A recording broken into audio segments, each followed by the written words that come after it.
Rusia tak berhasil membayar utang luar negeri. Hal ini menjadi yang pertama kali dalam 1 abad. Kegagalan Rusia membayar utang ini merupakan imbas dari sanksi atas invasi yang dilakukan Rusia ke Ukraina. Rusia mendapat sanksi ekonomi berupa pemutusan sebagian besar negara barat dari sistem keuangan internasional, sehingga Rusia kesulitan untuk membayar utangnya. Otoritas Rusia menegaskan bahwa mereka punya dana guna membayar utang negara. Menurutnya, kabar gagalnya Rusia membayar utang itu dituduhkan oleh Barat sebagai lelucon. Juru bicara Kremlin, Dmitry Peskov menyebut bahwa tidak ada alasan untuk menyebut keadaan ini sebagai default.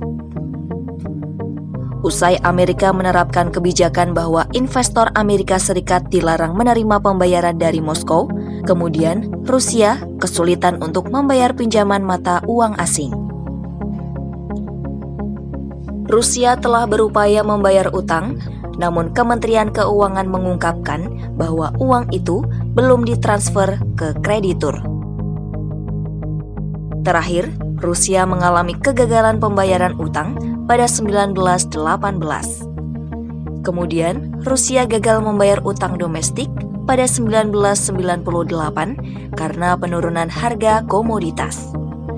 Akankah nasib Rusia mengikuti jejak Sri Lanka yang bangkrut karena gagal membayar utang? Sri Lanka mengalami krisis ekonomi sejak kemerdekaannya dari Inggris pada 1948. Pada April, Sri Lanka diketahui mengalami krisis usai gagal membayar utang luar negeri 51 miliar dolar Amerika Serikat atau setara dengan 757,5 triliun rupiah.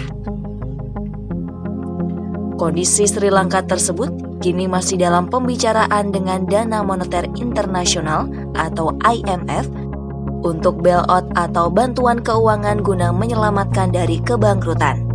Hal ini dapat memakan waktu hingga berbulan-bulan. Dampak dari krisis Sri Lanka berupa kelangkaan bahan pokok dan pemadaman listrik berkepanjangan.